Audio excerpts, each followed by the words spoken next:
Hey everyone, and welcome to the Health Dialogue, the podcast that dives deep into the stuff that really matters for your well-being. I'm Angie, and as always, I'm here to break down the headlines with you. Today, we have a special guest joining us, Dr. Bouhout.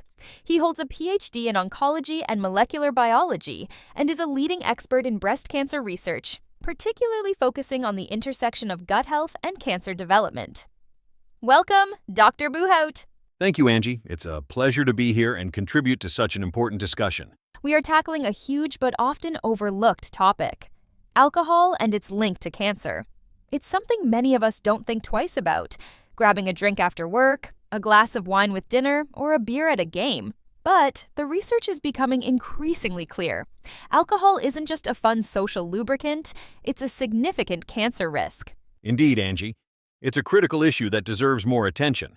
What's alarming is that the stats show us that nearly 100,000 cancer cases each year in the U.S. are directly linked to alcohol consumption. That's from the U.S. Surgeon General. It's second only to tobacco and obesity as a preventable cause. It's easy to think, oh, that's just for heavy drinkers.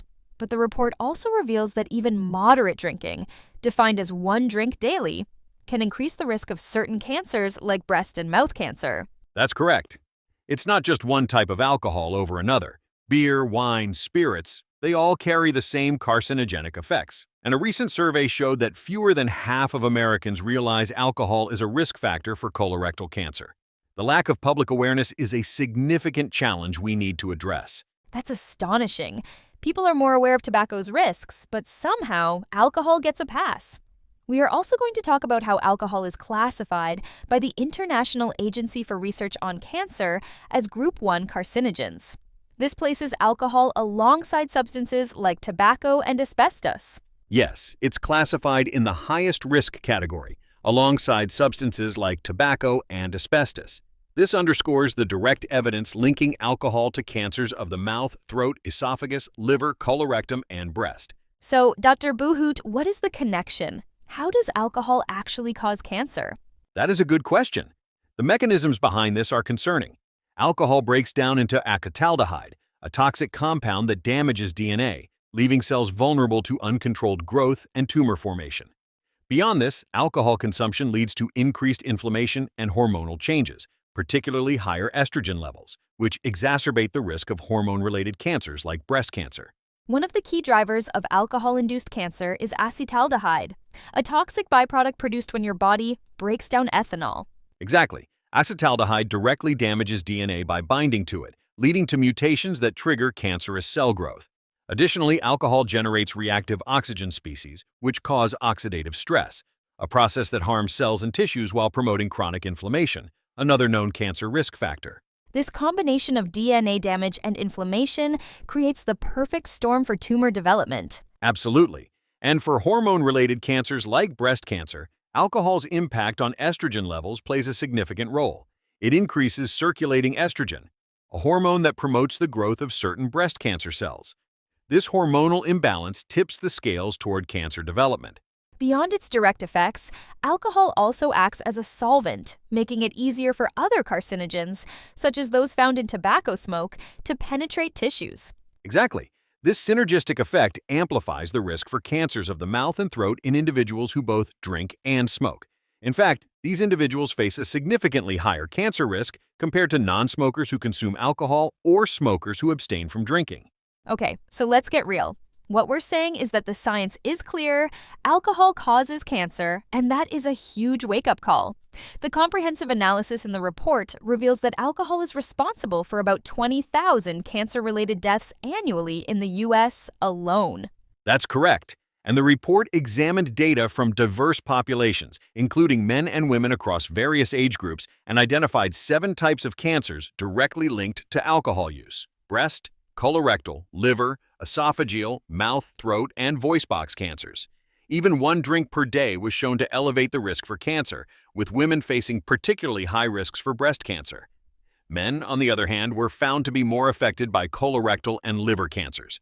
Dr. Bouhout, given your expertise in gut health, can you elaborate on the connection between alcohol, gut health, and colorectal cancer? Certainly, alcohol disrupts the gut microbiome, leading to dysbiosis, an imbalance in the gut bacteria. This imbalance promotes inflammation, impairs gut barrier function, and increases the permeability of the gut lining, allowing harmful substances to leak into the bloodstream. These factors collectively contribute to colorectal cancer development. And it's not just heavy drinkers who are at risk. That's right. What sets this research apart is its focus on how even small amounts of alcohol significantly contribute to cancer risk. For instance, drinking as little as one alcoholic beverage daily increased the likelihood of developing breast cancer by 10% in women, while heavier consumption doubled or even tripled the risk for mouth and throat cancers. In other words, no amount of alcohol is entirely safe when it comes to cancer risk. So, what can we do? Let's dive into practical ways to reduce our risk. Thankfully, evidence shows us that reducing or eliminating alcohol consumption has been shown to mitigate these risks. Long-term abstinence decreases the likelihood of developing certain cancers, such as oral and esophageal cancers, by more than half. Absolutely. And participants who quit drinking for extended periods, spanning 5 years or more, showed a significant reduction in cancer risk compared to those who continued consuming alcohol. Right, and let's be clear, we're not saying you have to become a monk. Even modest reductions in alcohol intake can yield meaningful benefits. That's correct, Angie. By stopping alcohol intake, individuals eliminate ongoing exposure to acetaldehyde, allowing DNA repair processes to stabilize cellular health. Okay, let's bust some myths. The biggest one is that red wine is good for you because of the French paradox. That whole antioxidants in red wine thing is a big one. While red wine contains small amounts of antioxidants like resveratrol, the levels are too insignificant to counteract the cancer-causing effects of alcohol. Okay, so here's the deal. If you're looking for antioxidants, eat whole foods like grapes and berries instead of drinking wine. They'll give you the benefits without the cancer risk. Exactly. Here's another tip, especially for those who drink occasionally.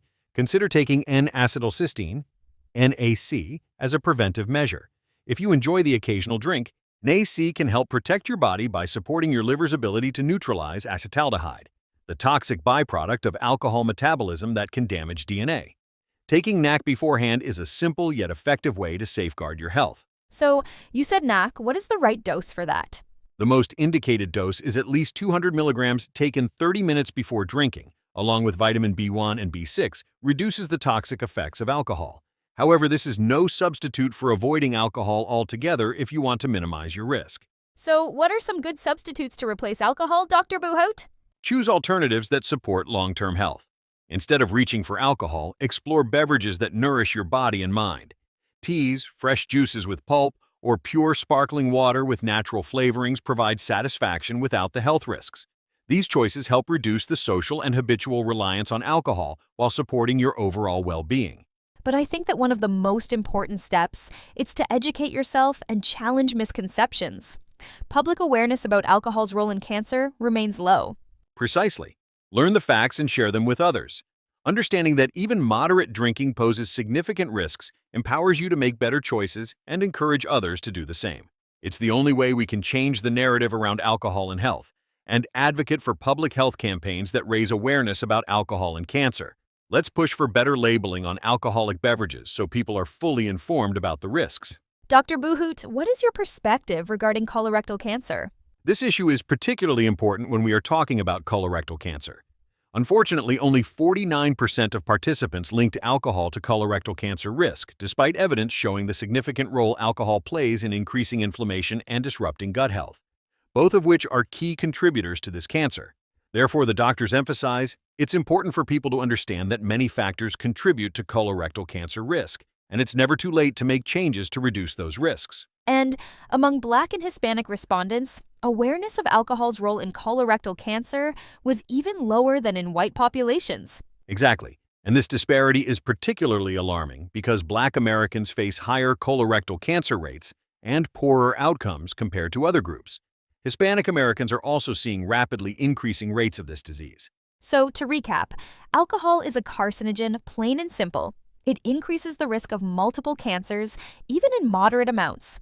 The good news is that reducing or eliminating alcohol can significantly lower your risk, and there are simple steps you can take to protect yourself. That's correct, Angie. Also, by quitting, your gut begins to heal, reducing inflammation markers and the associated cancer risks. Dr. Bouhout, thank you so much for sharing your expertise and shedding light on this critical issue. My pleasure, Angie. Thank you for having me. It's crucial to continue these conversations to promote better health outcomes for everyone. So, whether you're a social drinker, someone who enjoys a nightly glass of wine, or completely sober, this episode is for you. We've broken down the truth about alcohol and cancer so you can make informed decisions about your health. Thanks for joining us on the Health Dialogue. We hope this episode has given you some food for thought. Don't forget to subscribe and leave us a review. We love hearing from you.